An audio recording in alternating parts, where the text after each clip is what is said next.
Hi everyone. I just wanted to respond to your papers from this past week on the facilities and technology, and they were really great, and I liked reading them.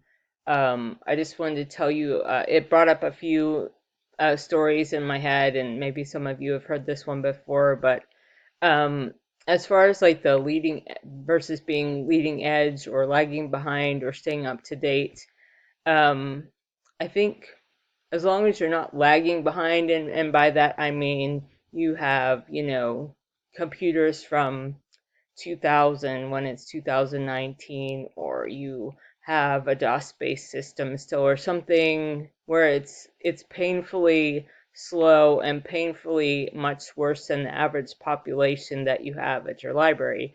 Um, but not all libraries want to or can be leading edge. You have to have the funding, the flexibility to do that thing, to do that. And you have to have, a board that's able to tolerate some risk by having you be leading edge. On the flip side, libraries that are leading edge and directors at those libraries are often seen as innovators, so they get a lot of attention and publicity. um, so there's a place for, everyone's level. I've seen that over time, those librarians who want to be innovators, they tend to migrate towards the libraries that can do that sort of thing because they get frustrated at libraries who just don't have that ability. But there's nothing wrong with letting others go first, and having the product go through a little trial and error before everybody decides that it's something that's going to stay for a while and the bugs have been worked out, and maybe the price comes down a little bit. There's nothing wrong with that at all. Um, I can think of, I guess, two examples that I've seen when I was back in library school and I did my internship. I worked at a public library that had they were leading edge, and they were known for being leading edge, and they got in the library journal and all this stuff. And that's great because somebody's got to go first. But they purchased some sort of circulation machine that they called the Beast, not in front of the director, but everybody called it the Beast.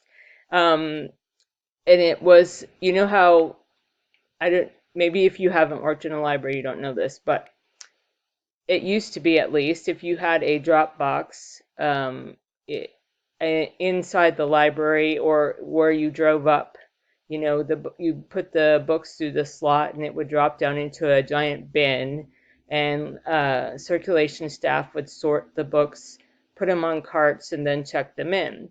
Well, the Beast was automated, and you could drop your books in, and the Beast would somehow take the books, uh, pick up an entire cart and throw the books on a cart.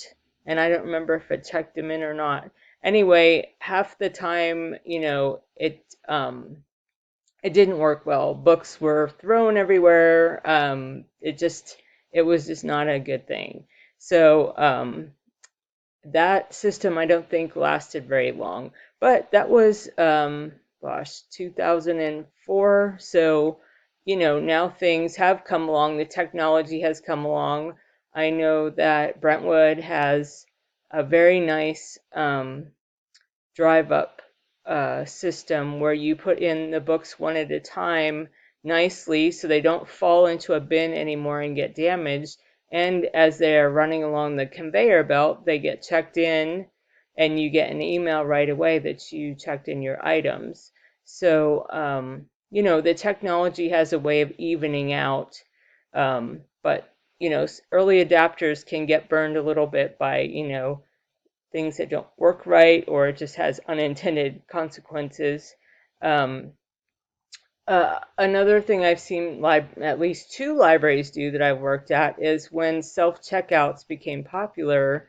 One library I worked at, the director was not really a people person, and so she said, well, people don't want to talk to people at circulation anyway, so let's just almost do away with the circulation desk and have self-checkouts for everybody.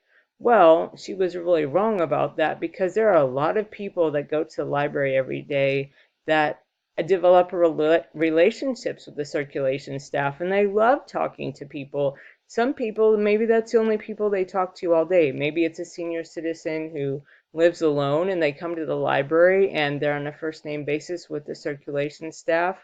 And there's nothing wrong with that. That is another service that the library provides. So what happened at that library was they cut the circ line down to, I think, one person and tried to physically actually make people use the self-checkouts um, for months. And some people wanted to use self-checkout, and if you were in a hurry, sure you did. But if you needed to get a hold, it was still behind the desk, or if you needed to pay a fine, it was still behind the desk. So there became long lines at the circulation desk, and the self-checkouts stood empty. At another library I worked at, I noticed that they had over-purchased these self-checkouts as well.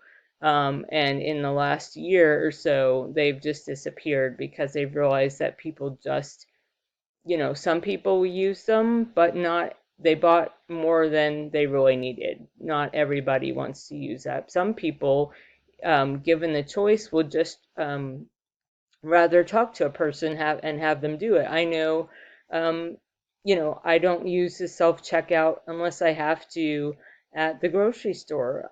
Sometimes I do if I'm in a big hurry, but otherwise I like to chat for a moment with the cashiers. They're the same ones I see every time I go in there. And I'm not that much of a people person, but I much prefer having them check out my groceries and look up my vegetables and all that too, because that's really annoying. But anyway, so those are two examples I can think of that I've seen about being leading edge, and maybe it was too much. But both of those libraries got recognition for being that, and it's not a bad thing. They're seen as innovators and leaders, and they have the funding behind them to do those things. So it kind of depends on what kind of library you end up at, and what your personality is like. And what if you have a choice of two libraries to go to, you might want to think of that kind of thing. Which kind of library do you want to be at? So anyway, that's enough for tonight. Have a good night. Talk to you later.